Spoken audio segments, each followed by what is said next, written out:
नमस्कार, आप देख रहे हैं आर्यन न्यूज और मैं हूं आपके साथ प्रियंका तिवारी। शुरुआत करेंगे बुलेटिन की।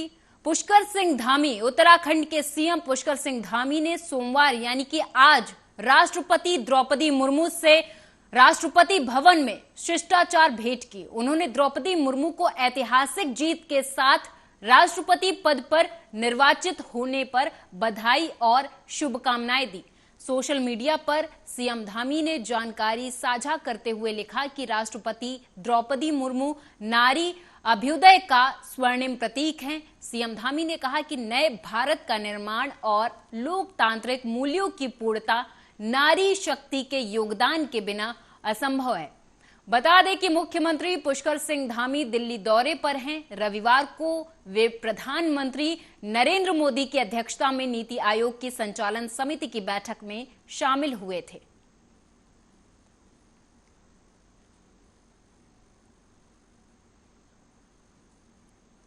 सावन का आखिरी सोमवार आज है, जिसको देखते हुए भगवान शिव के भक्त काफी उत्साहित नजर आए। आपको बता दें कि आज सुबह से ही हरिद्वार के शिव मंदिरों में जलाभिषेक करने के लिए भक्तों का तांता लगा हुआ था और भक्तों का आना सुबह से ही प्रारंभ हो गया है और ये रात तक जारी रहेगा। आपको बता दें कि हरिद्वार के कनखल स्थित दक्षेश्वर महादेव मंदिर में आज आखिरी सोमवार के दिन शिव भक्त भगवान शिव का जलाभिषेक कर उन्हें प्रसन्न करने में जुटे हुए हैं।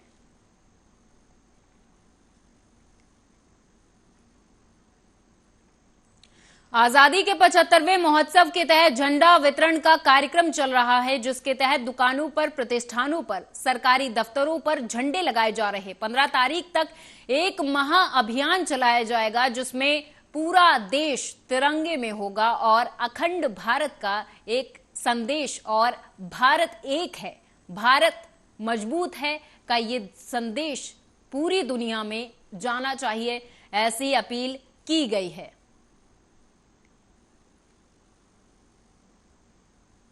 आज़ादी का अमृत महोत्सव, इसके तहत जो है झंडा वितरण का कार्यक्रम चल रहा है और टीमें बनाकर जगह जगह झंडे वितरित किए जा रहे हैं और दुकानों पे, प्रतिष्ठानों पे, सरकारी दफ्तरों पे सब जगह झंडे लगाए जा रहे हैं। 13 से 15 तारीख तक एक महाअभियान चलेगा, जिसमें पूरा देश जो है वो तिरंगा में होगा और हमें ये दिखाना है, ताकत दिखानी है अपनी और अखंड भारत का जो एक संदेश है वो जाना चाहिए। ये भारत अखंड है, भारत मजबूत है, भारत आत्मनिर्भर है। भारत के यशस्वी प्रधानमंत्री माननीय नरेंद्र मोदी जी द्वारा आहूत यह कार्यक्रम घर घर तिरंगा, हर घर तिरंगा ये चल रहा है। आज इस कार्यक्रम के तहत इसकी शुरुआत रुड़की में की गई है और हमारे द्वारा, हमारे सभी साथियों के द्वारा पूरे बाजार में तिरंगा वितरित किए गए हैं और सभी से अनुरोध किया गया कि उचित स्थान पर इसको लगाएं और 15 तारीख तक अवश्य फहराना है। यह कार्यक्रम अभी जारी रहेगा। 13-14 तक हम जहां तक भी पहुंच पाएंगे हर घर तिरंगे को पहुंचाएंगे। मुख्यमंत्री सहायता योजना के लिए दर्जनों लोगों को रुड़की विधायक प्रदीप बत्रा ने चेक बांटे। बता दें कि आज रुड़की विधायक प्रदीप बत्रा की कैंप कार्यालय पर 5,000 से लेकर 10,000 तक के चेक मुख्यमंत्री सहायता योजना के तहत दर्जनों लोगों को वितरित किए गए। रुड़की विधायक प्रदीप बत्रा ने इस दौरान कहा कि आज 12 लोगों को चेक बांटे गए हैं। कोई विकलांग है, कोई बीमार है, तो किसी की शादी अटकी हुई है। इसके चलते आज सभी की मदद करने के लिए ये चेक वितरित किए गए हैं। सभी जरूरतमंदों को चेक दिए गए हैं। 5,000 से लेकर 10,000 तक चेक है। किसी बीमारी है, कोई विकलांग है, किसी को लड़की शादी है वजह से, तो इसके लिए मुख्य राजकोष से हम लोगों को फंड मिलता है, तो वही चेक आज जो है यहाँ पर वितरित किए गए। आज कितने लोग? आज 12 लोगों को चेक बांटे गए और भी लगातार चेक आ रहे हैं और लोग बढ़ रहे हैं। पुष्कर सिंह धामी सरकार लगातार काम कर रही है और हर वर्ग की मदद कर रही है, हर एक को समान रूप से देखकर सब वर्ग की मदद करने की कोशिश की जा रही है। कोई भी जो है भारतीय जनता पार्टी सरकार में है। तो वहीं लालकुआं आजादी के अमृत महोत्सव के तहत शुरू किए गए हर घर तिरंगा अभियान को सफल बनाने के लिए लालकुआं बीजेपी अल्पसंख्यक मोर्चा मंडल की एक बैठक बंगली कॉलोनी स्थित एक कार्यालय में संपन्न हुई, जिसमें बतौर मुख्य अतिथि बीजेपी अल्पसंख्यक मोर्चा के जिलाध्यक्ष ने शिरकत की। अभियान को सफल बनाने के लिए सभी से अपील की और पदाधिकारियों को इस दौरान जिम्मेदारी भी सौंपी गई। भारतीय जनता पार्टी को भारत आज़ादी अमृत महोत्सव के रूप में इसको मना रही है और हमारा हर घर तिरंगा, हर घर तिरंगा का लक्ष्य है। इसमें नैनीताल जिले में लगभग प्रत्येक घर पर झंडा लगाया जाएगा। इसके लिए हमारे कार्यकर्ता की जगह जगह मीटिंग भी की गई है, बूथ तरफेरी कमेटी गठित की गई है और हर घर झंडा लहराया जाएगा। भारत अमृत महोत्सव के रूप में इसको बहुत अच्छे। आज भारतीय जनता पार्टी अल्पसंख्यक मोर्चा जिला नैनीताल द्वारा पूरे जिले में हमारे प्रत्येक घर में अल्पसंख्यक समाज के झंडा लगे, इस योजना को लेकर हम ये अभियान हमने छेड़ा है। उसी को लेकर अभी परसों हमारी रामनगर में एक बैठक हुई थी, उसी क्रम में आज लालकुआं में बैठक की गई है। ये घर घर तिरंगा अभियान को लेके आज़ादी के 75वें अमृत महोत्सव के तौर पर जो माननीय नरेंद्र मोदी जी द्वारा कार्यक्रम रखा दिया गया है और हर घर में तिरंगा लगे, इसको लेके अल्पसंख्यक समाज के हमारे प्रदेश से लेके बूथ अध्यक्ष तक के जो कार्यकर्ता है। और रुक करेंगे उत्तर प्रदेश की तमाम खबरों की ओर। खबर है जहां पर आपको बता दें कि मरीज को बंधक बनाकर उसके परिजनों से पैसा वसूली का मामला सिर्फ बड़े शहरों में ही नहीं बल्कि छोटे शहरों के झोला छाप डॉक्टर भी करते हैं।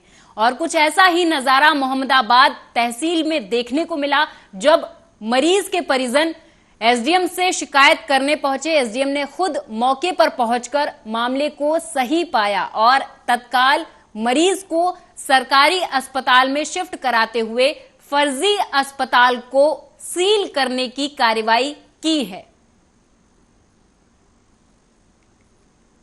2022 को तिवारीपुर रोड पर एक प्राइवेट हॉस्पिटल संचालित हो रहा था, कृष्णा हॉस्पिटल के नाम से, उसको हमने सील कराया था। हमें कुछ दिन पहले जानकारी मिली कि वो अंदर से खोल के चलाया जा रहा है वापस से। और आज हमारे यहाँ एक प्रार्थी आया जिसकी वाइफ के बच्चे का 2 दिन पहले देहांत हो गया। वो ड्यूरिंग द डिलीवरी प्रोसेस जो है वो मर गया और इसके बाद वो लोग माँ को छोड़ नहीं रहे थे और उन्होंने उसके स्टिच काटने के लिए उनसे 20,000 रुपये का डिमांड किया। तो वो हमारे आए थे, फिर हमारी पूरी टीम हम लोग मौके पे गए। वहाँ पे वो लोग एक भट्टा है यहाँ पे, उसके पीछे बहुत अंदर जा कर के आधी कंस्ट्रक्टेड बिल्डिंग में अपना हॉस्पिटल चला रहे थे। हमने उसको सील किया। वहाँ से दोनों पेशेंट को सीएचसी हॉस्पिटल में 2022 को तिवारीपुर रोड पर एक प्राइवेट हॉस्पिटल संचालित हो रहा था, कृष्णा हॉस्पिटल के नाम से, उसको हमने सील कराया था। हमें कुछ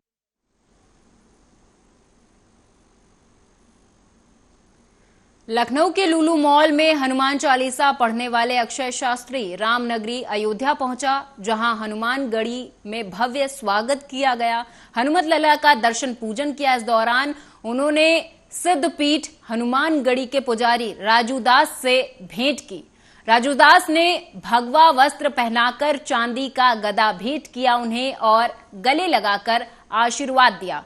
वहीं अक्षय शास्त्री युवाओं से अपील करते हुए नजर आए कि देश और धर्म के लिए युवा आगे आएं। वहीं आपको बता दें कि हनुमानगढ़ी के पुजारी राजू दास ने कहा कि यह हिंदुस्तान का भारत माता का एकमात्र पुत्र ऐसा है जिसने लुलु मॉल में जाकर हनुमान चालीसा पढ़ी। जब लुलु मॉल का उद्घाटन परम पूज्य योगी जी ने किया था, उसके कुछ दिन बाद ही कुछ अराजक समुदाय ने वहां जाकर अपनी एक प्रयोग सिद्ध किया, नमाज पढ़ा। और नमाज पढ़ने के बाद उसको समाज ने कहा कि ये गलती है। गलती के बाद उसका एक पोस्टर लगाया गया कि यहाँ पर किसी भी प्रकार की प्रार्थना करना जायज़ नहीं है, मना किया गया। लेकिन उसके बाद भी उसने फिर से उसको दोहराया और वह गलती नहीं कही जाएगी, बार बार गलतियां नहीं होती। और इसी को देखते हुए हमने भी एक प्रण किया कि वहां जाकर उस किए गए अराजक कार्य और अपवित्रता फैलाने के लिए वहां पर जाके रामधुन और हनुमान चालीसा पढ़ के उस माल को शुद्ध करेंगे। तब हमें गुरुजी से प्रेरणा मिली और वहां पर हम लोग जाकर हनुमान चालीसा किए। और आज मैं हनुमानगढ़ी अयोध्या आया हूं, पूज्य गुरुदेव जी का आशीर्वाद मिला है। पूरे देश में, पूरे प्रदेश में एक चर्चित मामला था। एक व्यावसायिक प्रतिष्ठान है लुलु मॉल। उस लुलु मॉल में असामाजिक तत्व के लोग जो नारा देते हैं भारत तेरे टुकड़े होंगे, एक वर्ग समुदाय विशेष के लोग, ऐसे लोग असामाजिक तत्व के लोग वहाँ जाकर नमाज पढ़ना, भाई मंदिर होता है पूजा पाठ के लिए, मस्जिद होता है नमाज के लिए, अगर सार्वजनिक जगह पर अगर ऐसे कार्य होते अच्छी बात नहीं है, लेकिन उन लोगों ने ऐसा कार्य कृत किया। हम लोगों ने अपील किया कि ऐसा कार्य नहीं होना चाहिए, ऐसा कार्य अच्छी बात नहीं है, फिर भी उन्होंने दोबारा किया। तो हम लोगों ने एक आह्वान किया, अपील किया कि हम भी हनुमान चालीसा करेंगे। पूरे देश में लखनऊ से खबर है, जहां हैप्पी वर्ल्ड स्कूल के छात्रों और शिक्षकों ने तिरंगा यात्रा निकाली। आजादी के 75वें वर्ष पूरे होने पर देश में आजादी का अमृत महोत्सव मनाया जा रहा। इसी उपलक्ष्य में हैप्पी वर्ल्ड स्कूल के छात्रों और शिक्षकों ने हर घर तिरंगा अभियान के तहत घर घर जाकर तिरंगे का वितरण किया और लोगों को रैली के माध्यम से जागरूक किया। इस मौके पर सैकड़ों छात्र छात्राओं के साथ स्कूल की डायरेक्टर आराधना शुक्ला, प्रिंसिपल मोनिका टंडन, नेहा सिन्हा, मोनिका वाजपेयी, सुमन गुप्ता, वंदना सिन्हा आदि मौजूद रही।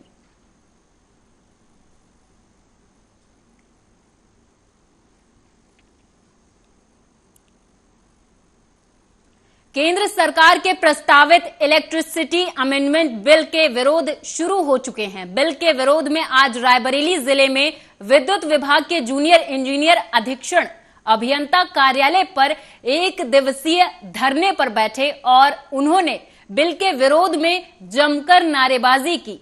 बिजली विभाग के इंजीनियरों की मांग है कि केंद्र सरकार इलेक्ट्रिसिटी अमेंडमेंट बिल को वापस ले, क्योंकि इस बिल के आ जाने से इसका प्रभाव सीधे जनता पर पड़ेगा।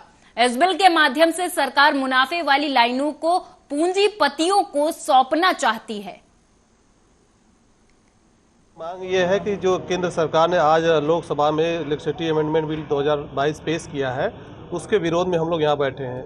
क्योंकि उसमें ऐसे प्राविधान किए गए हैं जो पहले निजीकरण किए गए, जैसे BSNL का निजीकरण किया गया, तो जो लाभ की चीज़ें हैं जो वो सब पूंजीवादियों को दे दी गई और सरकारी तंत्र को बर्बाद किया जा रहा है। और इसमें भी जो व्यवस्थाएं हैं कि जो लाभ के क्षेत्र होंगे वो निजी हाथों में दे दिए जाएंगे और जो नुकसान वाले क्षेत्र होते हैं उसको सरकारी विभाग में चलाया जाएगा, जिससे जो है आम जनता का भी नुकसान होगा, गरीब जनता का नुकसान होगा और किसान का भी नुकसान होगा। जो सब्सिडी वाले बिल उसको मिलते थे, वो जो 1000-1500 रुपये में काम चल जाता था, उसको कम से कम 10,000 रुपये जो है महीने का बिल देना पड़ेगा। जो ये व्यवस्था, इसी व्यवस्था का विरोध। अगली खबर की ओर रुख करेंगे। सपा के राष्ट्रीय उपाध्यक्ष किरणमय नंदा ने मोदी सरकार के हर घर तिरंगा कार्यक्रम का समर्थन किया। उनका कहना है कि आजादी के 75 वर्ष पूरे होने पर कौन होगा जो इस कार्यक्रम का स्वागत नहीं करेगा। हालांकि साथ ही उन्होंने ये भी कहा कि इसे लेकर राजनीति नहीं होनी चाहिए। किरणमय नंदा ने कहा कि हम सब देशभक्त हैं और हर वर्ष 15 अगस्त को तिरंगा फहराते हैं। इस बार आजादी का प्लैटिनम वर्ष है तो ज्यादा धूमधाम से मनाया जाएगा। किरणमय नंदा ने आगे कहा कि समाजवादी पार्टी की सदस्यता अभियान की समीक्षा करने मैं रायबरेली आया हूं और यहां पर सभी से अपील करूंगा कि हर घर तिरंगा कार्यक्रम को समर्थन दिया जाए। और इस दौरान उन्होंने लोगों से अपील की कि हर घर तिरंगा अभियान से जुड़ें और सभी अपने घरों में तिरंगा लगाएं। जहाँ जहाँ समाजवादी पार्टी का समर्थक है, हम लोग निर्देश दे दिया 9 तारीख से आप झंडा उठाइए। क्यों? आज़ादी का प्लैटिनम वर्ष है। ये वर्ष जो है आज़ादी का प्लैटिनम वर्ष है, 75 साल में। आज 9 अगस्त आज़ादी का विप्लव, 9 अगस्त विप्लव से शुरुआत हुआ। 15 अगस्त हम लोग का आज़ादी मिले 1947 में। एक भाजपा नेता का गाली गलौज का वीडियो वायरल हो रहा है, उसको समाजवादी पार्टी किस नजरिए से देखेगी? देखिए, कहाँ क्या सोशल मीडिया में गाली गलौज आता है, हम लोग ये नहीं देखते हैं। हम लोग का कार्यक्रम लेके ही हम लोग व्यस्त रहता है। जिसका काम गाली गलौज करना उसको गाली गलौज करने दो, और हम लोग का काम हर समाज को, हर पार्टी को, हर वर्णों को देश का एक साथ में जोड़ने के लिए हम लोग का काम है। ये राष्ट्रीय झंडा जो है देश के जोड़ने के लिए, तोड़ने के लिए नहीं है। आज राष्ट्रीय का नाम पे देश को तोड़ते हैं, जाति से तोड़ते हैं। एक सोनभद्र जिला मुख्यालय से लगभग 130 किलोमीटर दूर उत्तर प्रदेश, छत्तीसगढ़, मध्य प्रदेश से सटे बॉर्डर पर अजीर नदी के तट पर बहुत ही प्राचीन समय से विराजमान अजीरेश्वर महादेव का बहुत ही विशाल मंदिर है। यहाँ की ऐसी मान्यता है कि जो भी भक्त अपनी मुराद को मन से भगवान शिव से मांगता है, उसकी मुराद पूरी हो जाती है। सावन का आखिरी सोमवार होने के कारण यहाँ भक्तों की काफी भीड़ उमड़ी हुई थी। आपको बता दें कि मंदिर समिति के द्वारा देवी जागरण से लेकर महाप्रसाद वितरण किया जा रहा था। मंदिर समिति के राजेंद्र सिंह बघेल, रवि गुप्ता, गणेश शर्मा, श्याम सुंदर जायसवाल समेत मंदिर समिति के सभी पदाधिकारी इस दौरान मौजूद रहे। वहीं सुरक्षा की दृष्टि से थाना प्रभारी बीजपुर भैया एसपी सिंह मैं पुलिस और पीएसी बल के साथ मौजूद रहे।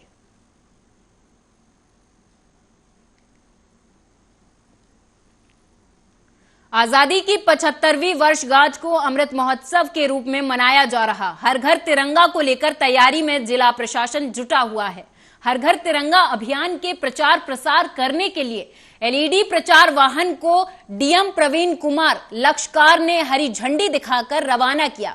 इस अभियान की कमान खुद जिलाधिकारी ने संभाल रखी है। वहीं आपको बता दें कि जिलाधिकारी ने बताया कि पूरे जिले में 3 लाख से अधिक झंडे फहराए जाएंगे।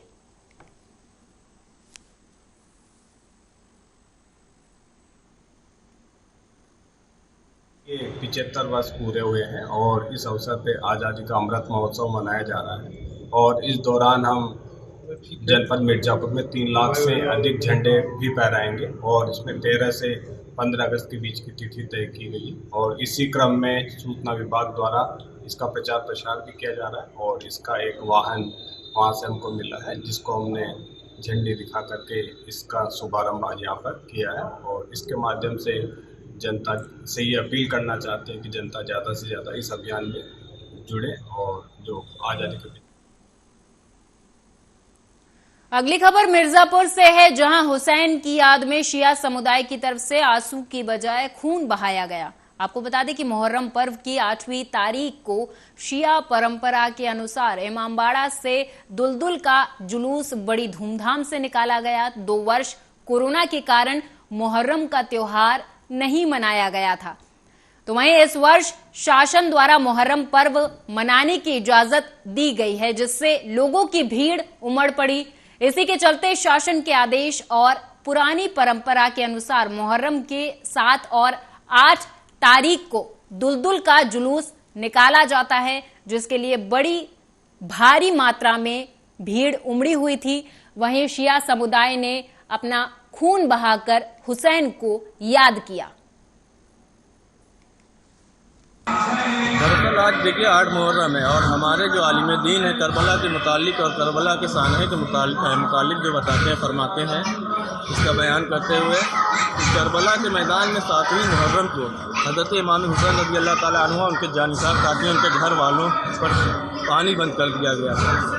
और ये जो दुलदुल इसके माने घोड़े के होते हैं और हज़रत इमाम हुसैन के घोड़े का नाम दुलजना था। तो वो जो दुलदुल था उसी पर सवार होकर मौला जंग के मैदान में यजीदी फौजियों का सामना करने निकले थे। और बदायूं से खबर है, जहां सावन के आखिरी सोमवार पर मंदिरों में भक्तों की भारी भीड़ देखी गई। आपको बता दें कि सावन के सोमवार का अपना ही अलग महत्व है, तो वहीं पुलिस की तरफ से सुरक्षा के पुख्ता इंतजाम कर दिए गए थे, जिससे कि कांवरियों और श्रद्धालुओं को किसी भी तरह की कोई परेशानी ना हो।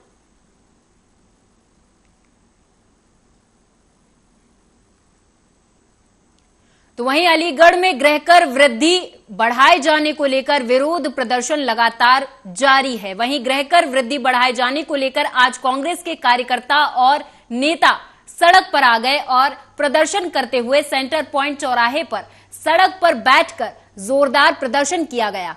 इसी दौरान कांग्रेस के कार्यकर्ताओं ने हाथों में सरकार विरोधी पोस्टर बैनर लेकर सरकार विरोधी नारे लगाते हुए जमकर नारेबाजी की और विरोध जताया। वहीं प्रदर्शन के दौरान कांग्रेस कार्यकर्ताओं ने सरकार विरोधी और नगर निगम के विरोध में नारेबाजी की और गृहकर वृद्धि को पर्व के मूल्यों में निर्धारित करने की मांग की। कांग्रेस पार्टी की ओर से माननीय राज्यपाल महोदय को संबोधित एक ज्ञापन इस आशय का दिया गया है कि नगर निगम अलीगढ़ द्वारा रेट्रोस्पेक्टिव इफेक्ट से टैक्सेस बढ़ाए गए हैं, उनको वापस लिया जाए। हम लोग के ज्ञापन माननीय राज्यपाल महोदय। रणनीति नीति तो वो तो सब कुछ चीज़ें सामने आ जाएंगी। मैं तो सिर्फ इतना कहना चाह रहा हूँ कि इन सभासदों को इस्तीफा देना चाहिए। सिर्फ शब्दों तक अपने को सीमित रख के अगर वो महसूस करते हैं कि जनता में आज इस बात को लेके बहुत उबाल है तो उन्हें, और वो चाहते हैं कि ये गिरह कर वापस हों, अगर उनकी बात को नहीं सुना जा रहा, इन सभासदों की बात को नहीं सरकार सुन रही और सत्तारूढ़ दल के सभासदों की नहीं सुन रही, तो उन लोगों को तुरंत इस्तीफा देना चाहिए।